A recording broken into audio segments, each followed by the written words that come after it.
और हेडलाइंस के बाद अब बुलेटिन की शुरुआत करते हैं कल होने वाले तीसरे चरण के मतदान के साथ। तो आपको बता दें कि कल तीसरे चरण के चुनाव होने हैं। कल देश भर की 94 सीटों पर मतदान होंगे। कल मध्य प्रदेश और छत्तीसगढ़ की 16 सीटों पर मतदान होंगे, जिसमें छत्तीसगढ़ की 7 और मध्य प्रदेश की 9 सीटों पर वोटिंग होगी। निर्वाचन आयोग ने चुनाव की सभी तैयारियां भी पूरी कर ली है। बता दें आपको कि पोलिंग बूथों के लिए आज मतदान दल भी रवाना हो जाएंगे। छत्तीसगढ़ में मतदान के लिए 202 कंपनियां तैनात की जाएंगी और छत्तीसगढ़ में वोटिंग के लिए सुरक्षा बलों की 202 कंपनी तैनात की जाएंगी। छत्तीसगढ़ में 1,39,00,000 से ज्यादा मतदाता मतदान करेंगे और मध्य प्रदेश की बात करें तो यहाँ पर लगभग 1 करोड़ से ज्यादा मतदाता हैं जो कि वोटिंग करेंगे। बता दें कि 7 लोकसभा सीटों के लिए कुल 15,701 मतदान केंद्र हैं। इसमें से 7,887 मतदान केंद्रों में वेबकास्टिंग कराई जाएगी और एक मतदान केंद्र में 2 सीसीटीवी लगाए जाएंगे, जिसमें पहला सीसीटीवी कैमरा मतदान केंद्र और दूसरा सीसीटीवी कैमरा मतदान केंद्र के बाहर होगा।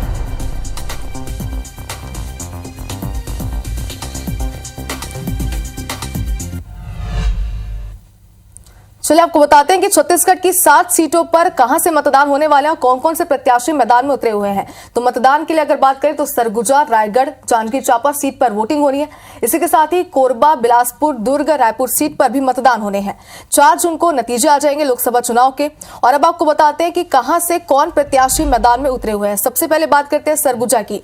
तो सरगुजा से चिंतामणि महाराज बीजेपी से और शशि सिंह कांग्रेस से। इसके बाद अब बात करते हैं छत्तीसगढ़ के रण में सरगुजा की, जहां पर चिंतामणि महाराज को पर बीजेपी ने यहां पर अपना हौसला बढ़ाया है और कांग्रेस से अगर बात करें तो शशि सिंह यहां पर मैदान में है।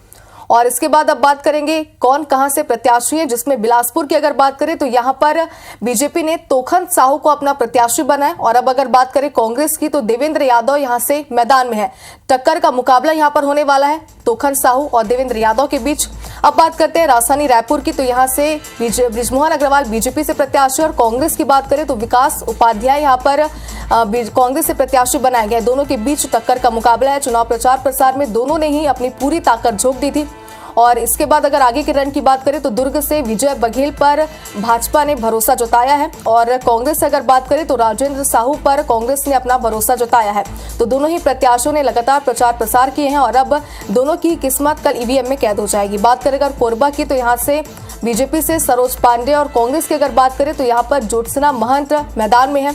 दोनों के बीच यहाँ पर मुकाबला होने वाला है और कल कोरबा की सीट पर भी मतदान बीजेपी से सरोज पांडे और कांग्रेस की अगर बात करें तो यहाँ पर ज्योत्सना महंत मैदान में है। दोनों के बीच यहाँ पर मुकाबला होने वाला है और कल कोरबा की सीट पर भी मतदान होने हैं तीसरे चरण के। और अब इसके बाद बात करते हैं अगले चरण की, जहां जांजगीर में बीजेपी से कमलेश जांगड़े और कांग्रेस से बात करें तो शिव डहरिया आमने सामने है।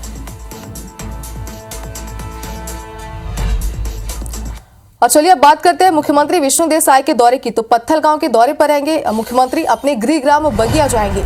मतदान केंद्र 49 में कल मतदान करेंगे। तो आपको बता दें कि कल तीसरे चरण के मतदान होने हैं, जिसके लिए मुख्यमंत्री भी अपने गृह ग्राम आज रवाना हो जाएंगे और कल पत्थलगांव में वो वोटिंग करेंगे। तो बता दें कि उनका गृह ग्राम है बगिया, जहाँ के लिए आज मुख्यमंत्री रवाना हो जाएंगे। तो मतदान केंद्र 49 में कल मुख्यमंत्री मतदान करेंगे, अपने मताधिकार का प्रयोग करेंगे और लोगों को भी यह संदेश देंगे कि अपने मताधिकार का प्रयोग करना कितना ज्यादा जरूरी है।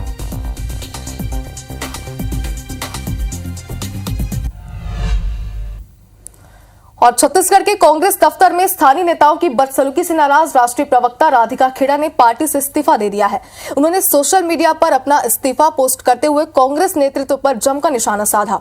राधिका खेड़ा का रायपुर में कांग्रेस मुख्यालय में स्थानीय नेताओं से विवाद हुआ था। अटकलें ये है कि राधिका बीजेपी ज्वाइन भी कर सकती है। इस विवाद में अब तक क्या हुआ, आइए जानते हैं।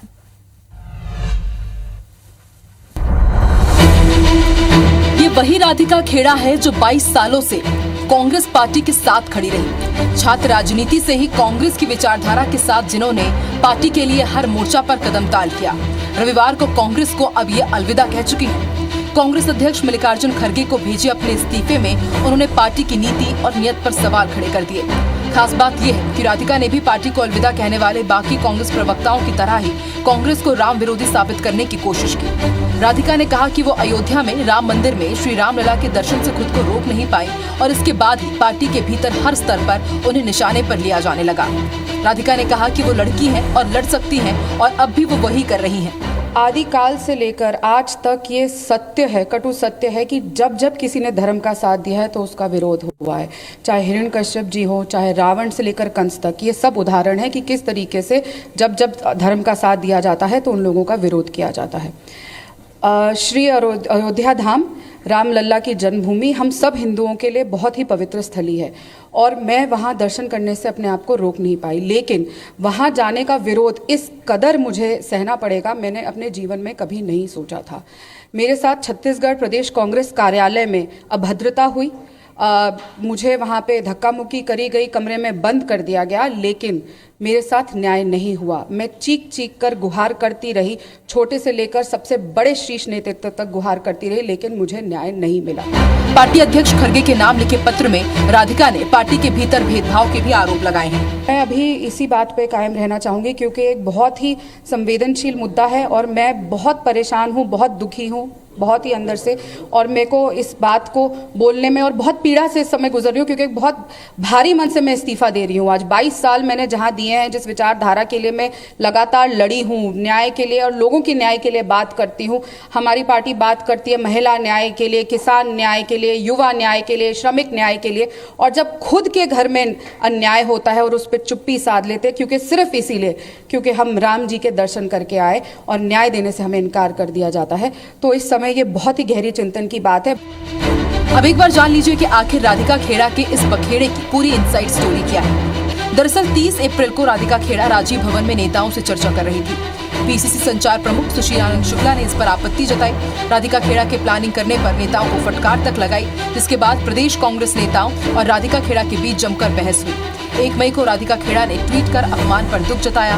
भाजपा नेताओं ने कांग्रेस की रीति नीति पर सवाल उठाए। मामला सुलझाने के लिए 3 मई को राजीव भवन में छत्तीसगढ़ कांग्रेस के प्रदेश अध्यक्ष ने राधिका खेड़ा से 3 घंटे तक घटना के बारे में पूछताछ की, लेकिन सुलह की कोशिश नाकाम रही और 5 मई को राधिका खेड़ा ने कांग्रेस से इस्तीफा दे दिया। खेड़ा का पूरा बखेड़ा जिस राजीव भवन में शुरू हुआ था, आज फिर हम वहां पहुंचे, जहां इस पूरे विवाद के मुख्य किरदार छत्तीसगढ़ के संचार प्रमुख सुशील आनंद शुक्ला मौजूद थे। और इस मामले पर जब हमने बात करने की कोशिश की तो उन्होंने क्या कुछ कहा, सुनिए और देखिए। सुशील आनंद जी, मेरी बात आपसे बात नहीं कर रहा हूँ। सुशील आनंद जी से बात करो। देखिए यही व्यवहार कर रहे थे राधिका खेड़ा जी से, यही उदाहरण जो है आप प्रस्तुत कर दिया है उन्होंने। सुशील आनंद शुक्ला जी, आपने क्या राधिका खेड़ा का अपमान किया? उसमें वो साफ तौर पर लिख रहे हैं कि मेरा अपमान हुआ है। कोई अपमान नहीं किया, वो मेरी छोटी बहन के समान थी, हमेशा मैंने उनका सम्मान किया था।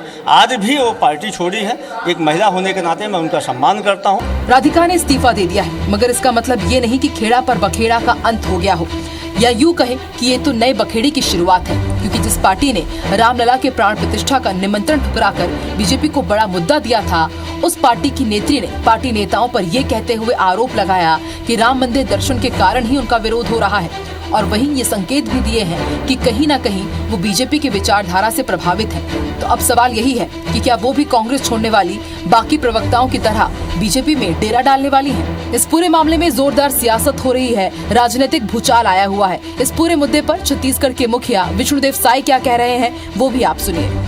इस तरह से अपन अपमानित हुई अपने लोगों के द्वारा कि रो रो के बुरा हाल हो गया उसका, और ये नारी न्याय की लोग बात करने वाले लोग, इनके कथनी और करनी में ज़मीन आसमान का फर्क रहता है।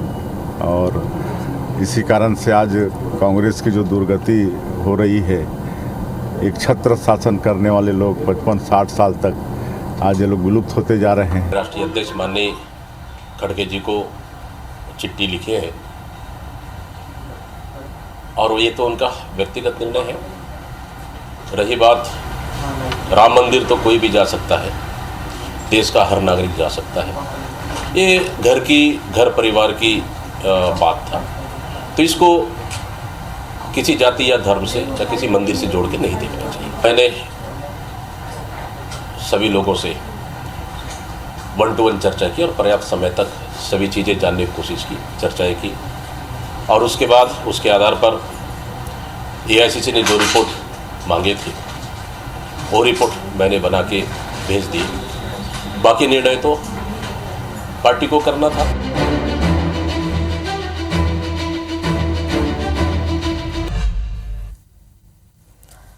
तो खेड़ा पर बखेड़ा भी जारी है। फिलहाल आगे बढ़ते हैं। भाजपा के राष्ट्रीय अध्यक्ष जेपी नड्डा ने रविवार को सूरजपुर में चुनावी सभा को संबोधित किया।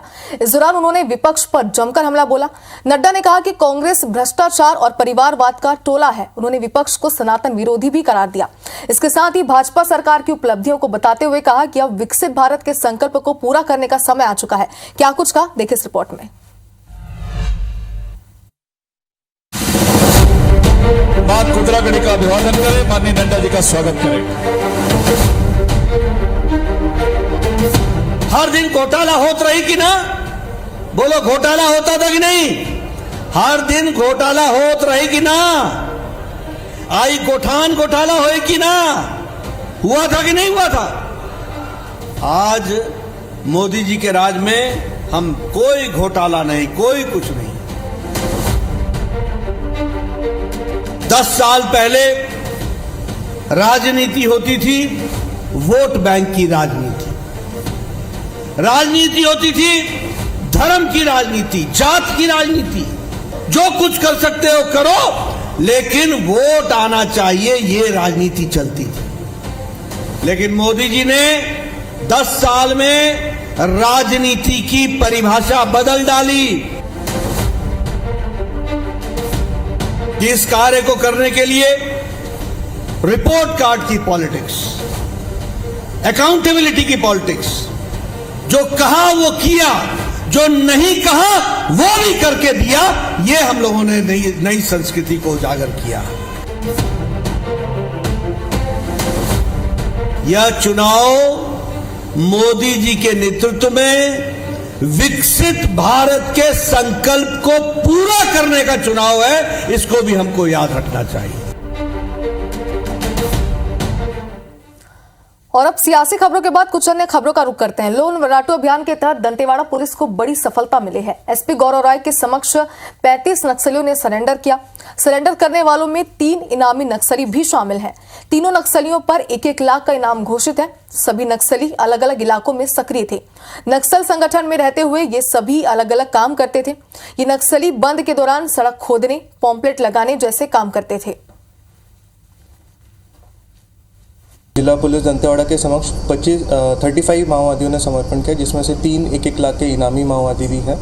ये जो माओवादी हैं ये भैरमगढ़, मलंगीर और कटे कल्याण एरिया के कमेटी में सक्रिय थे और नक्सली बंद, रोड काटना, विरोध करना, पेड़ काटना, बैनर पोस्टर लगाना। और अब आपको गरियाबंद से एक हादसे की खबर दिखाते हैं। गरियाबंद के कुडेरा दादर में एक पेड़ गिर गया। पेड़ गिरने से 3 बाइक दब गई है, साथ ही 3 लोग बुरी तरीके से घायल हुए हैं। घायलों में 2 बच्ची भी शामिल हैं। घायलों का छुरा अस्पताल में इलाज जारी है। देर शाम छुरा थाना क्षेत्र की ये पूरी घटना बताई जा रही है। तो बता दें कि 2 बाइक जो है वो बुरी तरीके से दब चुकी है, जिसकी तस्वीरें भी आपको टीवी स्क्रीन पर दिखा रहे हैं। 3 लोग यहाँ पर जख्मी भी हुए हैं, जिनमें 2 बच्चे भी शामिल हैं। जैसे ही बच्चों ने आवाज लगाई, वैसे ही उनके परिजन और आसपास के जो लोग थे वो सभी यहाँ पर मौके पर पहुंचे और जैसे तैसे उन्होंने सभी को अस्पताल पहुंचाया, जहां पर फिलहाल उनका इलाज जारी है। तो देर शाम छुरा थाना क्षेत्र की घटना है। हालांकि किस वजह से अचानक ये पेड़ गिर गया, फिलहाल ये जानकारी अब तक सामने नहीं आई है, लेकिन 2 बाइक बुरी तरीके से दब चुकी है। बाइक की बुरी स्थिति हो चुकी है। वहीं 3 लोग भी इसमें जख्मी हुए हैं, जिसमें 2 बच्चे भी शामिल है। देखिए, बच्चों के सर पर यहाँ पर सबसे ज्यादा चोट लगी है, जिसके बाद जो आसपास के लोग थे, जो परिजन थे, वो यहाँ पर पहुंचे और उन्होंने बच्चों को और जो एक और घायल था उसे अस्पताल पहुंचाया, जहां पर तीनों का ही इलाज जारी है।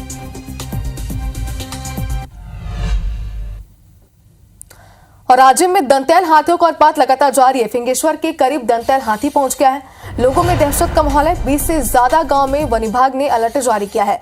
बनगवा के पास हाथी मौजूद है। फिंगेश्वर वन परिक्षेत्र का ये पूरा मामला बताया जा रहा है। तो राज्य में लगातार हाथियों का उत्पात जारी है। लगातार वीडियो तस्वीरें सामने आ चुकी है। इस वक्त भी आपको एक तस्वीर दिखा रहे हैं। दंतैल हाथी है, जिसकी वजह से लोगों में दहशत का माहौल है। वन विभाग ने लोगों को अलर्ट जारी किया है और कहा है कि जितना हो सके वो अपने घरों में सुरक्षित रहे। फिलहाल वन विभाग भी अलर्ट मोड पर यहाँ पर नजर आ रहा है। बनगवा के पास हाथियों का दल मौजूद है और इस वक्त दंतैल हाथी की तस्वीरें भी सोशल मीडिया पर वायरल हो रही है, जिस वक्त आप अपनी टीवी स्क्रीन पर भी देख पा रहे हैं। फिंगेश्वर वन परिक्षेत्र का ये पूरा मामला। और इसके पहले भी आपको बता रहे कि राजिम के फिंगेश्वर से ही ऐसे ही वीडियो सामने आ चुके हैं। इसके पहले भी दंतैल हाथियों के साथ साथ हाथियों का झुंड भी यहाँ पर देखा गया है, जिसके बाद वन विभाग ने लोगों को अलर्ट किया है कि खेतों में कम से कम जाए, जंगली एरिया में कम से कम जाए और घरों में फिलहाल सुरक्षित रहें।